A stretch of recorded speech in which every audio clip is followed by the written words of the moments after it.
नमस्कार, IPO corner में आपका स्वागत है। आपके साथ मैं हूं अभिषेक सत्यव्रतम। कल से एपीजे सुरेंद्र पार्क होटल्स का आईपीओ खुल गया है। आज है दूसरा दिन। आईपीओ कैसा है, क्या इसमें पैसे लगाने हैं, कंपनी के फंडामेंटल कैसे हैं, आगे ग्रोथ को लेकर प्लान्स कैसे हैं और क्या इसमें आपको पैसे लगाने हैं या नहीं, हमेशा की तरह इन सब मुद्दों पर चर्चा करने के लिए हमारे साथ जुड़ गए हैं हेम सिक्योरिटीज की आस्था जैन। आस्था जी, बहुत शुक्रिया आपका समय देने के लिए। स्वागत है आपका टी 9 स्वदेश पर। सबसे पहले जरा दर्शकों को ना आईपीओ के बारे में बता देते हैं। 920 करोड़ रुपए का साइज है एपीजे सुरेंद्र पार्क होटल्स का। उसमें से 600 करोड़ रुपए का फ्रेश इशू है। प्राइस ब्लेंड 147 से 155 रुपए प्रति शेयर, 96 शेयरों का लॉट साइज। और उसके हिसाब से अगर आप प्राइस ब्लेंड के ऊपरी भाव से अगर आप जोड़ेंगे तो न्यूनतम निवेश बैठता है 14,880 रुपए का। एंकर निवेशकों से बढ़िया रिस्पॉन्स मिला है। और इसमें अगर हम बात करें तो हॉस्पिटैलिटी वाली कंपनी है, जैसा कि सीधे नाम से जाहिर है। द पार्क कंपनी का मुख्य ब्रांड है। इसके अलावा जो ब्रांड्स हैं वो है द पार्क कलेक्शन, जो zone by the park, zone connect by the park और स्टॉप बाय जोन। ये 4-5 मुख्य ब्रांड है। इसके जरिए कंपनी अपना कारोबार करती है और हॉस्पिटैलिटी में, होटल्स में सेवाएं देती है। आशा जी, इशू साइज की अगर हम बात करें तो उसमें फ्रेश इशू है 600 करोड़ रुपए का। और उसमें से जैसा कि कंपनी ने बताया है कि 550 करोड़ रुपए कर्ज चुकाने पर करेगी। तो कंपनी आपको लग कैसी रही है, इसके ग्रोथ के प्लान्स आपको कैसे लग रहे हैं? और एक जो अच्छी चीज ये है कि सरकार का भी हॉस्पिटैलिटी पर, टूरिज्म पर फोकस है। उस लिहाज से इसको कितना फायदा मिलेगा, क्या राय है आपकी? देखा जाए तो देखिए अभी ये जो आईपीओ है इसमें हमारी सलाह तो सब्सक्राइब करने की है।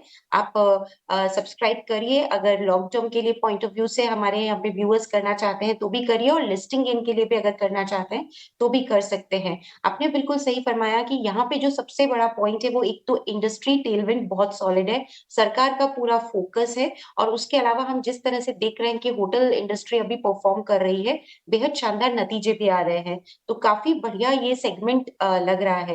दूसरी तरफ अगर मैं कंपनी की पर्टिकुलरली बात करूं, ग्रोथ काफी अच्छी है। और इस कंपनी का एक यूएसपी जो यूनिक पॉइंट है वो है इनकी ऑक्यूपेंसी रेशियो। क्योंकि ऑक्यूपेंसी रेशियो में ये जो कंपनी है, इनके 90% से अबव 92% ऑक्यूपेंसी रेशियो है। ये एक बेहतरीन आंकड़ा है, जो कि मैं अगर कंपेटिटर से भी कंपेयर करती हूँ तो उससे भी काफी ज्यादा है।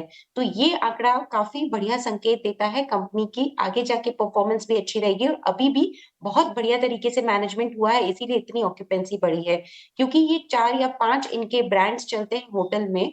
हम जैसा कि जानते हैं, तो द पार्क करके, द पार्क कलेक्शन करके, stop by zone, the park zone, इस तरह से करके इनकी 4 या 5 इनके ब्रांड्स चलते हैं। और सभी उसमें देखा जाए तो ऑक्यूपेंसी बढ़िया है। एक और पॉइंट जो इस आईपीओ के लिए अच्छा लगता है, देखिए फूड एंड बेवरेजेस सेगमेंट है, वहां से लगभग 40% के ऊपर का रेवेन्यू आता है। तो उस वजह से जो मार्जिन्स है वो भी बेहतरीन है, क्योंकि इस सेगमेंट में मार्जिन्स बढ़िया होते हैं। और एक और पॉइंट है कि फ्लरीज करके इन्होंने अपने आप को रिटेल में भी स्टैब्लिश किया है, जहाँ पे फ्लरीज के नाम से इनके स्टोर्स चलते हैं। तो वो भी एक बहुत बढ़िया यहाँ पे कंपनी को रेवेन्यू प्रदान करता हुआ नजर आता है segment. All in all subscribe की रेटिंग है, लिस्टिंग गेन के लिए भी लगाइए और लॉन्ग टर्म के लिए भी लगाइए। तो लिस्टिंग गेलिंग के लिए भी लगाना है आपको और लॉन्ग टर्म के लिए भी ये कंपनी बढ़िया लग रही है। आशा जी, एक चीज़, वैल्यूएशंस कैसे लग रहे हैं आपको? क्योंकि इस सेगमेंट में बहुत सारी कंपनीज ऑपरेट कर रही हैं होटल्स में और हमने हाल फिलहाल ठीक ठाक ट्रैक्शन देखा है। तो क्या आईपीओ सस्ता है, टेबल पर निवेशकों के लिए छोड़ा गया है, या फिर थोड़ा महंगा लग रहा है आपको? देखिए वैल्यूएशंस ऐसा नहीं बोलेंगे कि काफी रीजनेबल हैं, रीजनेबल नहीं है, इन लाइन विद पीयर्स हैं। तो वैल्यूएशन वाइज तो ये इतना रीजनेबल नहीं है। लेकिन जिस तरह के ग्रोथ मोमेंटम है और जो इस कंपनी के पर्टिकुलर रेशियोज हैं जो कि मुझे काफी अट्रैक्टिव लगे, लाइक ऑक्यूपेंसी रेशियो, और लैंड बैंक की भी बात करें तो काफी बड़ा लैंड बैंक कंपनी के पास ऑलरेडी है। और जिस तरह से ऑब्जेक्ट्स ऑफ ऑफर में रीपेमेंट और प्रीपेमेंट ऑफ डेट होगा, तो वो मदद करेगा कंपनी को बढ़िया फाइनेंशियल आगे भी परफॉर्मेंस दिखाने में। सो मुझे लगता है ऑल इन ऑल फंडामेंटल्स भी ठीक ठाक है, इंडस्ट्री का भी यहाँ पे बढ़िया पुश मिलेगा। तो ये एक आईपीओ अच्छा रहना चाहिए। वैल्यूएशन ओके है, 58 के पी मल्टीपल पे आ रहा है, जिसे हम सस्ता तो नहीं बोल सकते। लेकिन मैं ये बोलूंगी कि आगे की ग्रोथ प्रोस्पेक्ट्स को देखते हुए और कंपनी के जो स्पेसिफिक रेशियोज को देखते हुए इसमें लगाया जाए, लिस्टिंग इन और लॉन्ग टर्म दोनों के लिए। ठीक है, बहुत सस्ता नहीं है बट ठीक है, मतलब बढ़िया है। ग्रोथ के लिहाज से अगर वैल्यूएशन को तोलेंगे तो ठीक ठाक बैठेगा। आशा जी, कंपनी ने कहा है कि वो एसेट लाइट मॉडल पर आगे विस्तार करेगी। पहले तो आप ये बताइए कि इसके मायने क्या है और ग्रोथ के लिहाज से कितना अहम होगा कंपनी के लिए ये? जी बिल्कुल। और जिस तरह से मैंने भी आपको बताया कि फ्लरीज करके भी इनका पूरा रिटेल में इनकी जो प्रेज़ेंस है वो आने वाली है। ये फ्लरीज एक तरह से देखा जाए तो इनको रिटेल में बढ़िया, क्योंकि फ्लरीज के नाम से ही इनके लगभग 70 आउटलेट्स है रिटेल में, और ये पूरा एक एसेट लाइट मॉडल के हिसाब से चल रहे हैं। तो कभी भी अगर कंपनी एसेट लाइट मॉडल पे काम करती है, तो वो कंपनी को हमेशा मदद करता है बेहतरीन रिटर्न रेशियोज़ दिखाने में, रिटर्न ऑन एसेट्स दिखाने में, और जो कि एक इम्पोर्टेंट पैरामीटर हो जाता है किसी भी कंपनी के आंकलन के लिए। तो एसेट लाइट मॉडल की वजह से भी ये कंपनी अपनी फाइनेंशियल परफॉर्मेंस आगे भी बेहतरीन दिखाएगी, और अभी भी उन्होंने दिखाया हुआ है। सो बढ़िया मैनेजमेंट भी है, और बढ़िया एसेट लाइट मॉडल के चलते कंपनी बढ़िया लगती है। कंपनी बढ़िया है। प्रमोटर्स की बात करें तो Karan Paul, Priya Paul, APJ, Surendra trust, green eastern stores इसके प्रमोटर्स हैं। आस्था जी, प्रमोटर्स आपको कैसा लग रहा है? आपको कितना कन्विक्शन है? क्या भरोसेमंद हैं? जी देखिए, ऑफर फॉर सेल भी है और फ्रेश इश्यू भी है। दोनों ही कंटेंट के साथ ये आईपीओ आ रहा है। तो मुझे लगता है कि बिल्कुल यहाँ से और ग्रोथ हमें देखने को मिलेगी। ठीक है, ग्रोथ को लेकर भी कोई दिक्कत नहीं है। एक प्रश्न जो कि बहुत इंपॉर्टेंट है, खास तौर से जो रिटेल निवेशक होते हैं और वो निवेशक जो आईपीओ के लिए ही सिर्फ लिस्टिंग गेन के लिए पैसे लगाते हैं, तो लिस्टिंग गेन आशा जी कितनी होगी? कितने प्रतिशत का लिस्टिंग गेन हम एक्सपेक्ट करके चलें इससे?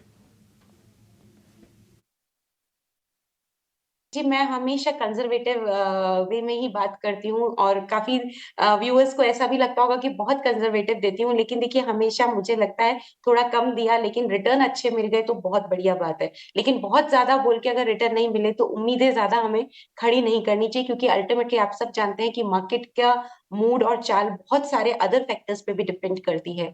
तो रिटर्न्स यहाँ पे मुझे जो लिस्टिंग गेन लग रही है वो 15 से 20% लग रही है। उसके ऊपर भी हो सकते हैं, लेकिन उतने रिटर्न्स यहाँ पे मिलने की उम्मीद है, और उसी के चलते subscribe for listing gain as well as long term दोनों की रेटिंग हम इस आईपीओ को दे रहे हैं। आशा जी बार बार कह रही हैं कि पैसे लगाइए, लिस्टिंग गेन के लिए भी लगाइए और लॉन्ग टर्म के लिए लगाइए।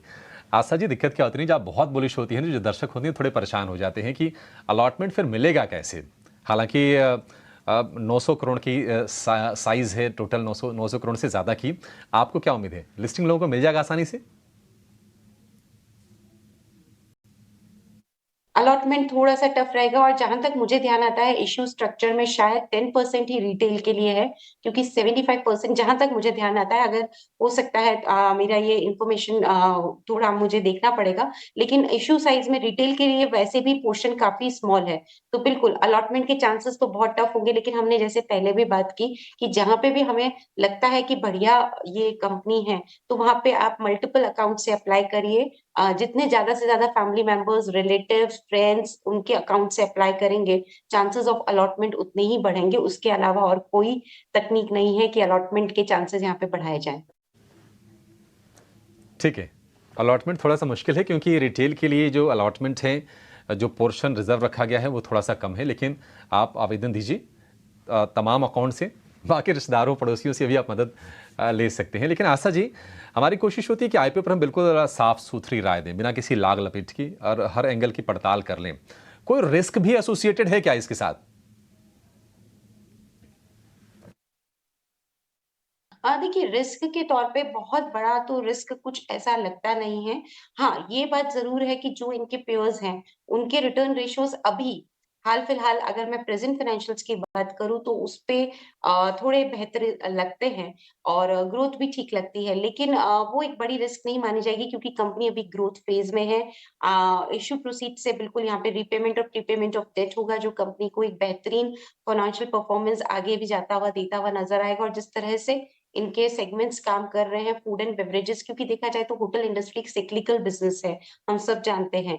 तो फूड एंड बेवरेजेस में जो सेगमेंट जहाँ से 40% से भी ज़्यादा रेवेन्यू आ रहा है, वो इस सिक्लिकैलिटी को कम कर देती है, क्योंकि ऐसा नहीं है कि पूरा होटल बिज़नेस से ही रेवेन्यू आ रहा है। 40% एफ-एंड-बी सेगमेंट से भी है, जहाँ पे हमेशा डिमांड रहती है और F&B सेगमेंट में इन्होंने इनके काफ़ी ब्रांड्स क्रिएट किए हुए हैं जो कि इनको अच्छी डिमांड देते हैं। तो मुझे लगता है रिस्क तो रहती ही है, लेकिन उसके अगेंस्ट जो यहाँ पे बाकी पैरामीटर्स हैं वो इस रिस्क को मिटिगेट करते हुए नज़र आएँगे। कंपनी बढ़िया है, लेकिन अलॉटमेंट मिलने में थोड़ी सी दिक्कत आएगी। शायद बहुत सारे ऐसे लोग हों जिनको अलॉटमेंट नहीं लगेगा इस आईपीओ में। आशा जी, आखिरी प्रश्न आपसे ये है कि मान लीजिए अलॉटमेंट अगर नहीं लगता है, कंपनी अगर लिस्ट हो जाती है, अगर ग्रोथ के पोटेंशियल हैं, इसमें इतने दमदार दिख रहे हैं, तो क्या लिस्टिंग के बाद भी इसी पर भरोसा करें या फिर जो ऑलरेडी लिस्टेड पेयर्स हैं, जो ऑलरेडी लिस्टेड होटल्स हैं, उन पर कहीं पर दांव लगा सकते हैं? देखिए, नज़रिया तब बदलेगा जब वैल्यूएशंस बहुत ज़्यादा हाई हो जाएँगे। अगर ये लिस्टिंग पे बहुत ऊँचे भावों में लिस्ट हो जाता है और वैल्यूएशंस और भी ज़्यादा हाई हो जाते हैं कि क्योंकि कुछ पैरामीटर्स पे इनको अभी भी परफॉर्मेंस दिखाना बाकी है। तो फिर उस टाइम पे मुझे लगता है कि बाकी के प्लेयर्स ज़्यादा अट्रैक्टिव बनेंगे, तो वो कितने पे लिस्ट होता है, कितना प्रीमियम उसको मिलता है, वो एक अहम यहाँ पे एक पैरामीटर रह सकता है। तो उस पे ज़रूर नज़र बनी रहेगी क्योंकि बहुत ज़्यादा अगर ऊपर लिस्ट हो गया तो फिर उसमें कूदने में कोई मतलब नहीं आता है उन प्राइसेज़ पे क्योंकि फिर वैल्यूएशन भी बहुत स्ट्रेच हो जाते हैं। तो एक बार लिस्टिंग होने दिया जाए, उसके बाद किस हिसाब के वैल्यूएशंस के हिसाब से ट्रेडिंग चल रही है इस स्टॉक में, उसके बाद शायद मेरे को लगता है कि ये हम आकलन ज़्यादा अच्छे से कर पाएँगे कि अभी पीयर्स के मुकाबले ओवर प्राइस्ड है या अभी भी रूम बाकी है स्टॉक में। ठीक है। आस्था जी, बहुत शुक्रिया आज समय देने के लिए और इस आईपीओ पर चर्चा करने के लिए। तो लिस्टिंग एक बार हो जाने के बाद फिर देखना होगा कि इस भाव पर लिस्टिंग होती है, कितने प्रीमियम पर। उसके बाद वैल्यूएशन को फैक्टर में रखते हुए आगे की रणनीति आपको बनानी चाहिए।